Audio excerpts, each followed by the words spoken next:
Welcome to Griffonomics, where we conduct financial investigations to define the risk before we look at the reward. Today, we're diving into the defense technology sector. The industry is entering a $1.5 trillion supercycle, where the Pentagon is ruthlessly cutting commodity IT staffing in favor of high-end AI, cyber electronic warfare, and autonomous systems. Success is now bifurcated between the massive scale giants that provide foundational stability and the cognitive primes that own the proprietary technical moats of the future battle space. Yeah, and I mean, it's a completely counterintuitive environment right now. The defense sector is no longer this monolith where every rising tide just lifts all boats, Yeah. The divergence between the companies that are building the future and the ones just clinging to the past, it's happening in real time. Right. And the consequences for capital allocators are just severe. Okay, let's unpack this. If you are, managing a portfolio right now, or even just looking to understand where sovereign capital is flowing in mid-2026, we are not just giving you a high-level summary of a few defense stocks. No, that doesn't help you build a resilient allocation at all. Exactly. We are forensically auditing 6 major players. We've got Leidos, Parsons, Booz Allen Hamilton, AMTM, CACI, and SAIC. Our primary mission today is to help you avoid what we call the overlapping drag. The overlapping drag, right. Because if you just buy a blanket basket of these 6 contractors, you aren't diversifying. You are actively overlapping your risk and neutralizing your own upside. I'd take it a step further, honestly. Buying the basket approach right now isn't just neutralizing upside. It is an active value trap. A value trap. Okay, why? Well, to understand why, we have to look at the macroeconomic backdrop. We're operating in the wake of that executive call from January 2026, which demanded a $500 billion increase in annual defense spending. Which is just a staggering amount of money. It is, and that thrusts the proposed fiscal year 27 budget into what we're calling the $1.5 trillion supercycle. But what's fascinating here is that despite this absolutely massive tide of federal money, I mean, a nearly 44% increase year over year buying all these contractors is incredibly dangerous because you're paying them to cannibalize each other. Right, because intuitively you hear $1.5 trillion and you think, great, throw a dart at aborted defense contractors and I'll make money. I mean, the money has to go somewhere, right? It does, yeah, but it doesn't go everywhere equally. They're all competing for the exact same federal dollars. If, say, SAIC wins a massive enterprise IT contract, It means someone else lost it. exactly. It almost certainly means CACI or Leidos lost it. So when you hold all of them in a generic defense ETF, your winners are constantly being dragged down by your losers. Yeah, you suffer all the friction of the government procurement process, but your market-beating upside, your alpha, is entirely muted. Because your portfolio is essentially engaged in a civil war. A civil war. That overlapping drag really is the silent killer of returns in this sector. It just completely destroys the illusion of diversification. It really does. So if we want to figure out who actually captures the value of this $1.5 trillion supercycle, we have to look under the hood at how these companies actually bill the government. Let's talk about the underlying mechanics of their revenue. The contract mix. Right, specifically the divide between cost-plus and fixed-price contracts. Because if I look at the recent sector performance, this contract mix seems to dictate everything. But let me frame this with a practical scenario. Okay, let's hear it. If I am running a logistics company and I sign a cost-plus contract with the government, it's basically like driving a rental car with a speed governor. Yeah, that's a good way to look at it. I mean, I'm never going to crash and go bankrupt because the government covers all my materials, my labor, and guarantees a fixed percentage fee on top. But I'm never going to win a race because my profit is strictly capped by law. Right, your margins are artificially restricted. Exactly. Now, if I sign a fixed-price contract, it's more like building a custom Formula One engine. If it blows up, it's on my dime. But if it works efficiently, I keep all the prize money. How is that playing out across these 6 firms? That rental car versus F1 engine metaphor is, well, it's the perfect lens for this. The exact contract mix breakdowns from our sources reveal a massive divergence in how these management teams are managing their risk and reward. Let's start with the rental cars. Who is driving them? Let's look at AMTM and CCI. Both of these firms are heavily anchored to that rental car model. They're both sitting at roughly 62% cost-plus exposure. 62%. Wait, that is a massive portion of their revenue tied to legally capped margin. It is. Why would a modern tech-adjacent firm accept that kind of restriction? Because of the operational reality of what they actually do. Cost Plus provides a vital safety net against unpredictable variables. Take Amentum, for instance. Okay. They handle massive, sprawling logistical roll-ups and nuclear facility maintenance. Oh, wow. Yeah, that's complex. Exactly. Predicting the exact cost of decommissioning a hazardous nuclear site over 10 years while factoring in, labor inflation and supply chain disruptions, it's statistically impossible. Right. If they did that on a fixed price basis, one bad inflation print could literally bankrupt the company. Precisely. So that cost plus safety net is vital for their basic solvency. But the trade-off is mathematically absolute. The Defense Contract Audit Agency, or DCAA, caps their margins. So if Amentum figures out a brilliantly efficient new way to decommission that site and saves $100 million. The government keeps the savings. Ouch. Yeah. Amentum doesn't see a dime of it. They will never see the explosive software-like margin expansion that tech investors look for. So it's a pure low beta play. Beta meaning it just tracks the baseline volatility of the sector. You won't go bankrupt, but you're certainly not going to break out and deliver exponential growth. Precisely. But contrast that with Parsons. Parsons has deliberately positioned 30% of its contract mix in fixed-price vehicles. Sorry, 30%. Yeah, that is a significantly higher allocation to pure performance risk than most of its legacy peers. Wait, I have to push back here for a second. You're saying fixed price is better because of the upside? But we've seen defense contractors almost go bankrupt on fixed price contracts when inflation spiked. I mean, look at Boeing's defense arm recently with the tanker programs.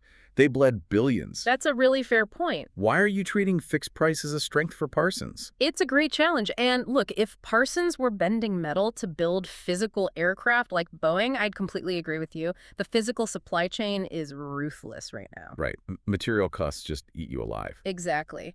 But Parsons isn't bending metal. They are building software. They operate heavily in the cyber electronic warfare space, cyber EW. Ah, okay. The materials are different. Completely different. The marginal cost of deploying a proprietary cyber warfare software update is effectively zero once the initial code is written. Because it's just code. Yes. So they are willing to accept the higher performance risk of a fixed price contract because they have total control over their materials. If they can deploy their proprietary software efficiently to solve a threat, they capture outsized, tech-like margins. Okay, that makes perfect sense. The risk profile is completely different when your primary asset is code rather than titanium. Exactly. And this brings us to Booz Allen Hamilton. Looking at the data, it seems they are executing a massive pivot up the value chain to capture those same margins. They are, yeah. Booz Allen historically relied heavily on cost plus for strategic consulting, basically renting out incredibly smart people with security clearances. Right, the classic Beltway model. Yeah, but they are aggressively shedding that model. They're pivoting to focus on high-margin software and AI integration. They are actively trying to make their portfolio look less like a Beltway staffing agency and more like a Silicon Valley tech firm embedded directly inside the Pentagon. Here's where it gets really interesting.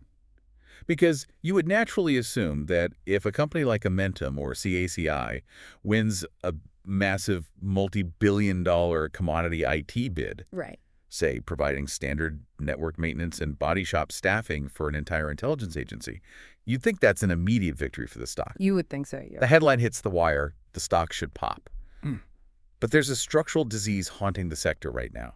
It's the protest migraine. Oh, yes, the protest migraine. If I see a headline that CACI just won $1 billion IT contract, why shouldn't I immediately buy the stock? Because in the current hyper-competitive environment, backlog is not cash. It is merely the legal promise of future cash, and that promise is incredibly fragile. How fragile are we talking? Very. When a firm wins a contract based purely on commodity bidding, meaning they are providing standard, easily replicable services like help desk support, baseline cloud migration, or standard staffing. Stuff that basically any of these top 6 firms could do. Exactly. When they win that kind of work, they are immediately paralyzed by weaponized litigation from their competitors. Weaponized litigation. Walk me through the actual mechanics of that. Company A wins the $1 billion bid.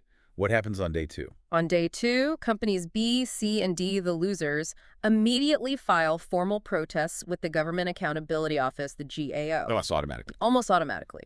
If the work is easily commoditized, it means multiple companies are fully capable of doing it. There's no unique technical moat.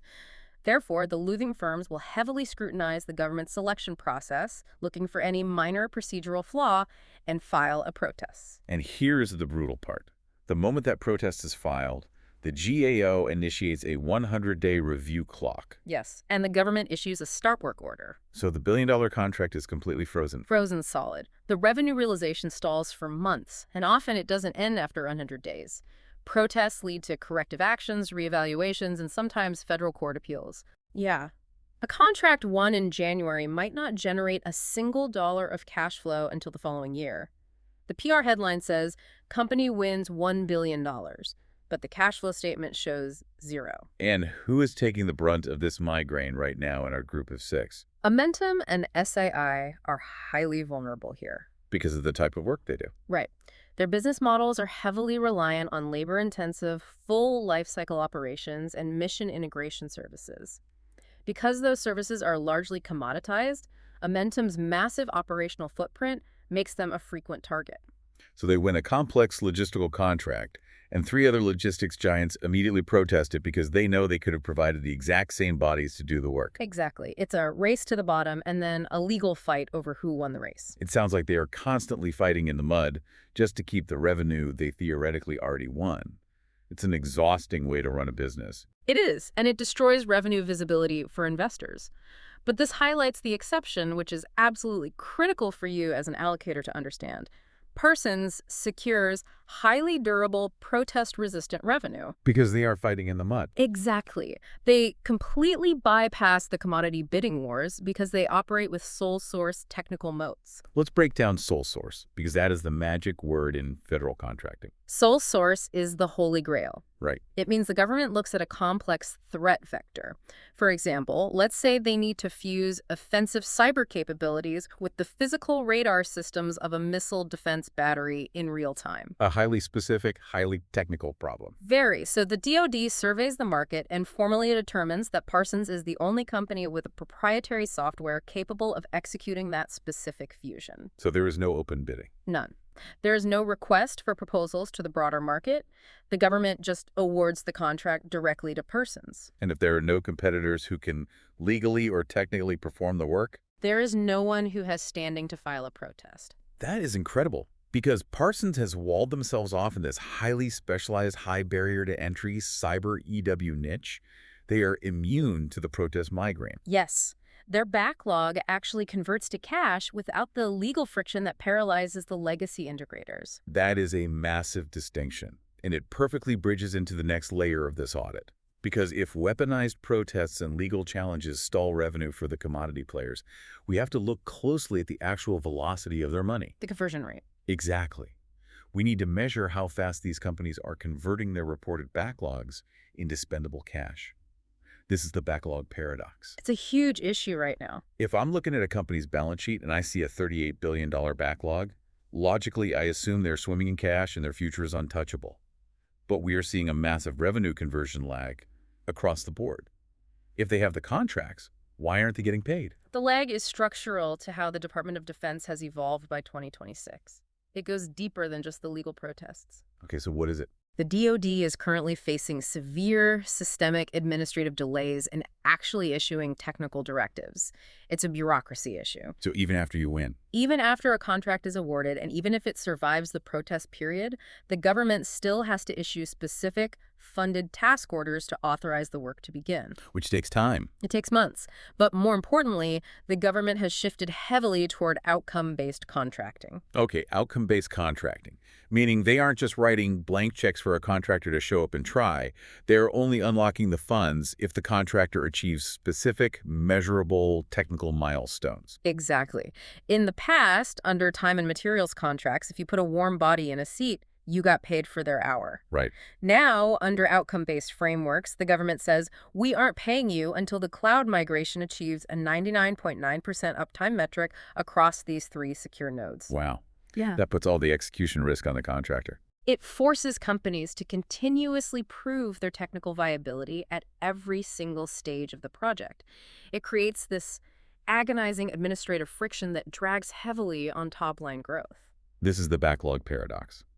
You can be starving for operating cash while sitting on a mountain of contracted paper backlog because you can't clear the administrative hurdles fast enough to bill for it. That's exactly it. So we need to bring the hard numbers to the table here. Let's separate the signal from the noise. Which of these 6 companies are actually beating this friction, and who is just hoarding paper promises? What metric are we using to track this? The purest metric for this is the trailing 12-month book-to-bill ratio. Okay. For anyone unfamiliar, it's a simple velocity calculation. For every dollar of revenue a company actually bills and recognizes in a quarter, how many dollars of new signed contracts did they book to replace it? Got it. So a ratio of 1.0 means you are exactly treading water. You burn a dollar, you replace a dollar. Right. Anything above 1.0 is top-line growth. Anything below 1.0 means you are shrinking. Let's do the deep dive into the specific ratios over the recent 4 quarters. Who is winning the velocity game? Booz Allen Hamilton is dominating here. They are sitting at a massive 1.42x book-to-bill. 1.42x. So for every dollar they invoice the government, they are hauling in $1.42 of new signed work. That's incredible velocity for a company of that size. It really is, and Parsons is right on their heels at 1.40x. Also huge. What this tells us operationally is that Booz Allen and Parsons are completely outrunning the administrative friction. How are they doing that? Their proprietary technology in AI and cyber EW is in such critical demand that the DoD is pushing contracts through the pipeline and the firms are executing them radically faster than their baseline burn rate. That's the hallmark of a structural growth asset. But what does it look like when a company is losing to the friction? What happens when the administrative drag and the protests choke the pipeline? We call that entering the backlog burn phase. Contrast those high-velocity winners with SAIC and CACI. SAI is currently sitting perfectly at a 1.00x book-to-bill ratio. So every dollar earned is replaced by exactly $1. Right. So 0 top-line growth. They are entirely stagnant on volume. Correct. Now, I will caveat that SAIC's situation is partially deliberate. Deliberate how? They are executing a strict margin-first turnaround strategy. They are prioritizing profitable contracts over empty volume, which we will dissect when we look at their capital allocation. Okay, we'll get to that. But the truly concerning metric, the glaring red flag, belongs to CCI. Over the last 4 quarters, CCI's book-to-bill ratio has deteriorated significantly, dropping from 0.95x down to 0.85x. 0.85x, that's a severe contraction. They are actively shrinking. They are deep in a backlog burn phase. They are failing to replace revenue as fast as they recognize it, which means they are eating into their historical reserves just to maintain their current quarterly earnings. Which you can't do forever. No, you can't. This reflects the hyper-competitive, commoditized procurement environment they are trapped in. When you combine a sub 1.0 book-to-bill ratio with the constant threat of protest migraines, It's a perfect storm. it is. You realize that CACI requires immediate, massive new takeaway wins just to stabilize their top line from collapsing, let alone return to growth. But getting those new takeaway wins is incredibly difficult, which exposes the most dangerous vulnerability for these legacy firms. If CACI or SEI is failing to replenish their backlog with new wins, they are completely exposed to the anchor that is dragging the whole legacy sector down. Contract roll-off. Yes. So what does this all mean for their baseline valuation? I want to look at the forensic audit of these legacy headwinds. How much damage does a roll-off actually do? The mathematical impact is brutal, and it centers on recompete vulnerability. Define that for us. When a major 5-year or 10-year service contract expires, the government doesn't just automatically renew it as a courtesy. Right. They put it back out to the open market for a recompete bid. And for firms relying on commodity staffing, the recompete cycle is a margin-crushing nightmare. Because there's no loyalty in commodity IT. Suddenly, 3 rival companies swoop in and offer to provide the exact same server maintenance for 10% less than you've been charging for the last 5 years. Exactly. It initiates an immediate race to the bottom on pricing. And we have a specific data-backed example from our sources that illustrates how damaging this is. Look at SAIC. What happened? They recently suffered a staggering $200 million revenue headwind simply from losing a major contract recompete. $200 million wiped off the board, not because they did a bad job, but just because a contract expired and someone else underbid their labor rates. Yes, that is the ultimate danger of recompete vulnerability. When you lose a baseline contract of that size, it plunges the firm into what analysts call a margin valley. Because you suddenly have a huge hole to fill. Exactly. To replace that $200 million hole, SAIC has to aggressively bid on new, unproven work. They often have to act as the disruptor and bid at even lower margins just to steal the award from someone else. It's a vicious cycle that relentlessly punishes firms that rely on bodies and seats. Because if you don't own a technical moat, your incumbency means nothing. Nothing at all. But there is an antidote to the margin valley. Yeah. If we connect this to the bigger picture, we can see a completely different strategy being executed by the scale giants. How are companies like Leidos and Booz Allen bypassing this recompete bloodbath? They're executing what we call a space and intelligence ingestion strategy. Contrast SAIC's $200 million loss with what Leidos is doing. Leidos holds an unparalleled sector-leading $48.4 billion total backlog. That number is just insane, $48 billion. And it's massive. They are executing a framework called their North Star 2030 strategy. They aren't bidding on simple help desk IT recompetes. They are building and managing the fundamental infrastructure that sovereign digital defense relies upon. What kind of infrastructure? We are talking about massive, deeply embedded systems like the LDOS maritime architecture and global classified health networks. Ah, I see the distinction. You can easily swap out a vendor running a local help desk to save 5%. Right. But you absolutely cannot swap out the prime contractor running your global, classified, nuclear-capable maritime architecture just to save a few pennies.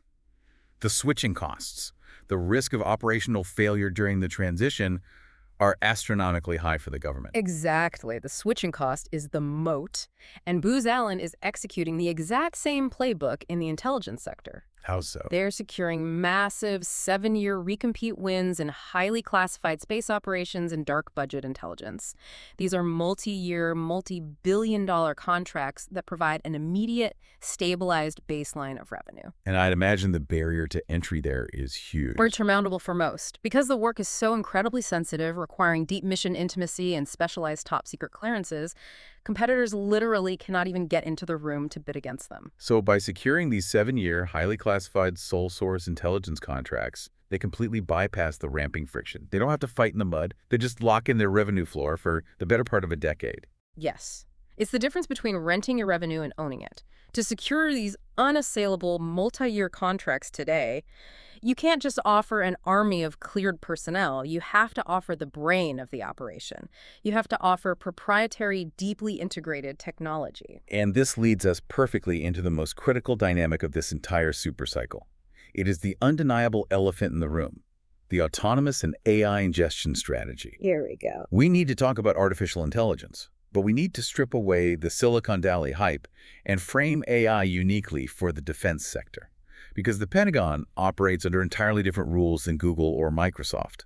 What is the structural shift the DoD is actually making regarding AI? The structural tailwinds powering the entire defense and intelligence apparatus right now are exclusively focused on autonomy and artificial intelligence. But they aren't just buying ChatGPT licenses. No, not at all. You hit the nail on the head. The DoD is aggressively rejecting commercial AI hype. They are entirely focused on integrating nimble, commercially supported technology into a secure, proprietary, closed-loop operating system for combat. Right. We see this manifested right now in the Pentagon's GenAI.mil platform and the rapid deployment of low-cost, uncrewed autonomous systems, like the LUCAS drone. Which is the low-cost, uncrewed combat attack system. Exactly. So the physical hardware, the drone itself, is becoming a cheap, disposable commodity. But the software running it, the AI brain making the targeting decisions, is becoming the most valuable and highly guarded asset on the battlefield. Precisely. The hardware is expendable, the cognitive engine is priceless, but here's a critical reality check for the defense sector, and it perfectly illustrates the massive supply chain risks involved. What's the reality check? It involves Anthropic, one of the premier commercial AI companies in the world. Recently, the DoD abruptly terminated a logistics contract that was utilizing Anthropic's technology. Wait, they terminated it. Why? Because Anthropic's internal corporate safety restrictions, their alignment protocols, prevented its Claude AI models from being utilized in any capacity that brushed up against lethal operations. Wait, let's explore this, because this is the crux of the issue. If you're a civilian consumer using AI to write emails, you think, well, yeah, the AI shouldn't be used for lethal operations. That's a responsible safety protocol. Sure, in the civilian world. But let's put this in a military context. Imagine a contested logistics scenario in the Indo-Pacific. A Navy supply ship needs immediate routing to deliver artillery shells to a forward operating base under fire. Right. If the commercial AI managing the logistics network suddenly flags the word artillery, determines it violates the commercial do no harm safety parameter, and refuses to route the ship. Your entire supply chain collapses in the middle of a firefight. That is just terrifying. That is exactly the nightmare scenario the Pentagon is trying to avoid. The lesson for anyone investing in this space is paramount. The Department of Defense does not fear artificial intelligence. They are actively demanding it to maintain global parity. But on their terms.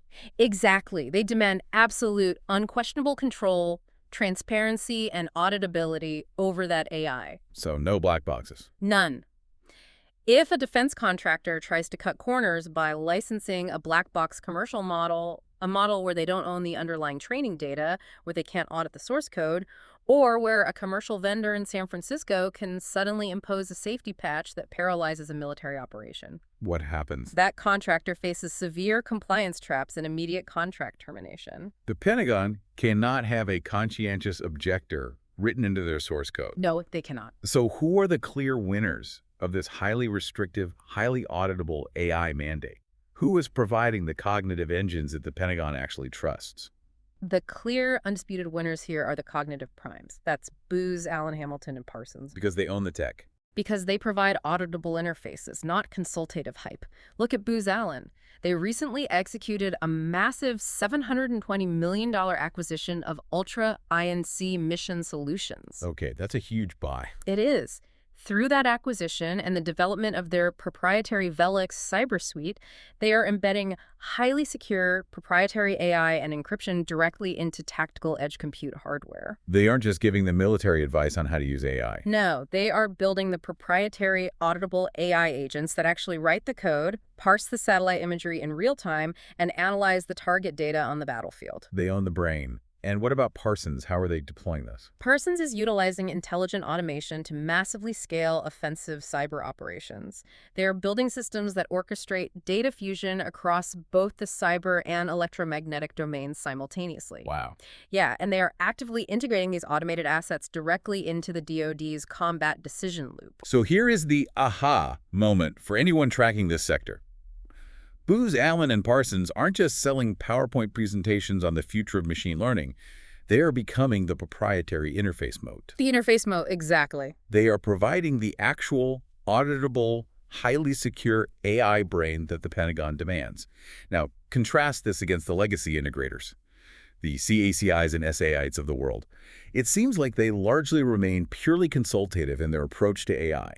They advise on it, but they don't own the engine. I'd argue it's even more dangerous than just being consultative. How so? If those legacy integrators try to win an enterprise IT contract by cutting costs and quietly plugging in a restricted black box commercial AI model to handle data processing, they risk triggering those strict DoD supply chain and compliance traps we just talked about. Because they can't prove what's in the box. Exactly. The government is treating auditable AI functionality as a strict baseline requirement now, not a neat bonus feature. If your AI isn't mission-ready, transparent, and wholly controlled by the DoD, you cannot compete in this $1.5 trillion supercycle.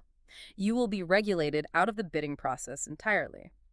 So if Booz Allen and Parsons are building the high-margin brains, and Leidos is building the foundational, unswappable infrastructure, how is this actually translating to shareholder value? That's the billion-dollar question. Right. How are their respective management teams spending the massive free cash flow they generate from these moats? Are they reinvesting it, hoarding it, or returning it to investors? Let's dissect the sector's structural financial power by looking at capital allocation and Form 4 insider signals. It's fascinating when you dig into it. Break down the two prevailing philosophies we are seeing, the sheer cannibal versus the balanced scalar playbook. When we audit how these C-suites allocate capital, we see fundamentally different philosophies that directly impact investor returns. Let's look at the share cannibals first. Okay. SAI and Booz Allen are currently acting as aggressive cannibals. They are deploying massive, opportunistic share buyback programs to retire their own stock, taking advantage of the current price volatility in the market. Now, SAIC is the most extreme example of this cannibal behavior, right? Yeah. This ties directly into that margin-first turnaround strategy we mentioned earlier when we saw their flat 1.0x book-to-bill ratio. Yes, exactly. SAIC is explicitly trading top-line revenue volume for bottom-line margin expansion. Because they know they can't win the volume game. Right. They know they are losing those legacy recompetes, like that $200 million hit, and their top-line growth is essentially dead flat. So how do you manufacture earnings per share growth for Wall Street when your actual business isn't growing? You shrink the denominator. Exactly. You use your free cash flow to aggressively cannibalize your own share count. By retiring millions of shares, your total earnings are divided among fewer outstanding shares, which artificially drives the EPS up. And Booz Allen is doing this too. Booz Allen is also buying back stock aggressively, though it's worth noting they balance it much better by also reinvesting heavily into their high-margin tech pivots and acquisitions. Okay, so that's the cannibal approach. Shrink the float to boost the earnings. How does that contrast with Leidos? Leidos is the ultimate balanced scaler.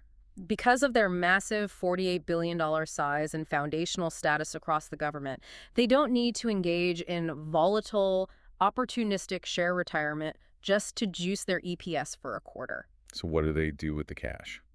Instead, Leidos prioritizes deep, reliable dividend growth. They are widely viewed as a dividend aristocrat in the making within the defense tech sector. Nice. They use programmatic, highly predictable buybacks just to offset stock-based compensation dilution. And they pour the vast majority of their cash flow into massive infrastructure reinvestment and strategic acquisitions, like their recent purchase of Entrust. So they are actively scaling the balance sheet, expanding their footprint, rather than cannibalizing it. Exactly. So that's what management does when they have abundant free cash flow. But we have to address the glaring outlier in our audit. What happens when a company doesn't have free cash flow? We need to look at the deleveraging mandate currently suffocating AMTM. AMTM is the ultimate cautionary tale of capital allocation in this peer group. They are currently crippled by approximately $4.0 billion in gross debt. $4 billion. That is insane. It is. This massive debt load is the result of complex, expensive post-merger integrations and corporate divestitures over the last few years. $4 billion in debt in an elevated interest rate environment. That is a massive structural anchor around their neck. How does that impact their day-to-day ability to compete? It creates an over-leveraged trap. Their entire capital allocation strategy is unilaterally tethered to aggressive deleveraging. Their publicly stated goal is to grind down to a target 3.0x leverage ratio. But the mechanics of getting there are brutal. Brutal is the word, because every spare dollar of free cash flow must go to servicing that debt interest and paying down the principal. They have zero capital left over. They have minimal to no share buybacks. They are only just now trying to reestablish a baseline dividend payout. Then I'd imagine that stars their R&D budget. Completely. They are financially prevented from funding the internal R&D or executing the M&A required to compete for the high-end tech captures. While Booz Allen dropped $720 million to buy an AI firm, AMTM is writing checks to bondholders. Wow. Capital is trapped, and so they are relegated to fighting in the commodity mud. That is a brutal position to be in during a technology supercycle. So we've looked at what the companies are doing with corporate cash. But let's look at the ultimate follow-the-money metric. Let's look at Form 4 insider trading filings. Yes, the insider buys. What are the executives actually doing with their own personal wallets? This is where the divergence between the winners and losers becomes undeniable. We forensically analyzed the Form 4 SEC filings from January through June of 2026 across all 6 companies. And what did you find? The C-suite executives and the CEOs at Booz Allen and Parsons are executing high-conviction, open market purchases of their own stock, specifically stepping in during market dips. I want to clarify why this matters. This means they aren't just quietly receiving scheduled stock options as part of their compensation package. No, not at all. They are taking their own post-tax cash, going into the open market, and actively buying shares of the company they run. Exactly. It is the strongest bullish signal in insider consent. Consider Booz Allen. Yeah. The company is currently navigating a temporary margin valley as they intentionally shed their low-margin legacy consulting contracts to pivot to AI. And Wall Street doesn't always like that. Right. Wall Street sometimes punishes them for the short-term revenue dip, but when the C-suite chooses to buy shares with their own money during that dip, it signals immense, unshakable internal confidence. They know something the market doesn't. It tells you that management believes the broader market is fundamentally mispricing the future value of their high-margin tech pivot and their proprietary AI acquisitions. The insiders at Parsons are doing the exact same thing, confirming their internal confidence in their sole source cyber EW pipeline. That's a massive green flag. And what about the others? What are the insiders at Leidos SAE and CACI doing? Are they buying? They are not. The filings for Leidos, SAIC, and CACI show only neutral, routine, or sporadic selling. Selling. Now, to be fair, this selling is typically tied to standardized 10b5-1 trading plans. These are pre-scheduled sales for personal portfolio diversification or tax purposes. It's not inherently a bearish panic sell. Okay, so it's normal corporate behavior. Yes, Right. but it completely lacks the high-conviction bullish signal of open market buys that we see at Booz Allen and Parsons. And Amentum shows virtually no insider activity at all due to post-merger lockup restrictions preventing executives from trading. So the executives building the auditable AI brains are aggressively buying their own stock with their own money. Yeah. And the executives running the legacy body shops are just quietly taking their scheduled payouts and diversifying away from their own companies. That tells you everything you need to know about who is confident in their future. Looking at all of this, the weaponized protests stalling cash flow, the demand for audible AI moats, the multi-billion-dollar debt traps, it feels like holding a broad defense ETF is a guaranteed way to suffer all the friction with none of the tech upside. It absolutely is. If I'm structuring a portfolio to survive this $1.5 trillion supercycle, I need to be hyper-selective. Am I crazy to think a barbell approach is the only mathematically sound way to play this? What is your final verdict? You aren't crazy at all. In fact, the barbell strategy is the optimal structural value play for allocators right now. You absolutely do not buy all 6 of these companies. You buy 2. You buy 2. On one side of the barbell, you anchor your portfolio with a massive scaled giant. That is Leidos. You buy Leidos for its unshakable $48.4 billion revenue floor and its deep integration into critical sovereign infrastructure. You buy it for its programmatic buybacks and its emerging dividend reliability. Leidos is your heavy anchor. They are your safety net against procurement volatility because they provide the mandatory digital plumbing of the federal government. Exactly. It provides the stability. And on the other side of the barbell, where is the growth? On the other side, you target high-margin, alpha-generating growth with a cognitive prime that is either Booz Allen Hamilton or Parsons. Why them specifically? You buy them specifically for their interface moat, their auditable, DoD-compliant proprietary AI, and their sole source dominance in cyber electronic warfare. You are buying them because they are successfully shedding low-margin staffing to become high-margin technology product owners. It's perfect pairing. This barbell approach perfectly balances foundational dividend-paying stability with aggressive product-led technology upside while entirely cutting out the commodity drag of Amentum, CACI, and AIC. It is an incredibly elegant synthesis. But we have to be intellectually honest. No investment strategy is without risk. Of course not. Even if a listener executes this perfect barbell, what are the macro execution risks they need to monitor over the next 12 months? There are 3 primary execution risks you must monitor, even with the high-quality assets in the barbell. Number 1, persistent procurement friction. Meaning Congress. Exactly. Legislative stalemates in Congress or severe DoD budget continuing resolutions can stall even the most critical, high-priority funding allocations, delaying revenue across the board. Basically, if the government shuts down, everyone's cash flow gets delayed. What's the second risk? Number 2 is the administrative ramp-up lag on new takeaway contracts. Even when a cognitive prime like Booz Allen or Parsons wins a massive new contract, that conversion delay we discussed, getting the actual technical task orders issued, improving the outcome-based metrics, can significantly delay revenue realization. And Wall Street hates delays. Right. That lag can occasionally disappoint Wall Street's rigid quarterly earnings expectations, creating short-term stock volatility. And the third risk, I imagine it has to do with the protests. It does. Number 3 is the potential for a protest-driven sector-wide valuation compression in the back half of the year. Walk us through how that would happen. As the legacy commodity integrators get desperate and fight over shrinking pools of basic IT work, the sheer volume of legal protests and GAO stop work orders could sour broader market sentiment on the entire defense tech sector. So guilt by association. Exactly. Investors might look at the headlines, assume the whole sector is broken, and cause a temporary multiple compression, meaning they refuse to pay a premium for any defense stock, temporarily dragging down the valuation of even the high-quality cognitive primes. So you have to be prepared to endure the headline noise and trust the underlying mechanics. I want to leave you, the allocator, with a final thought to mull over as you evaluate your own exposure to this sector. It's an important one. Consider how the very definition of a defense contractor has permanently and radically changed in 2026. They are no longer evaluating companies that bend metal to build physical tanks, planes, or ships. Right, the era of metal is giving way to the era of code. Exactly. We are evaluating elite software companies whose code is the new, invisible front line of national security. As the battlespace moves almost entirely into the cognitive and digital domain, the ultimate risk to a nation isn't just losing a physical war of attrition. No, it's losing the decision cycle. The ultimate risk is possessing a rigid, unauditable digital supply chain. If your portfolio is holding companies that just supply warm bodies and seats, while the Pentagon is actively demanding auditable AI brains and cyber warfare data fusion, you are fundamentally misaligned with the future of global security. Risk defined, portfolio protected.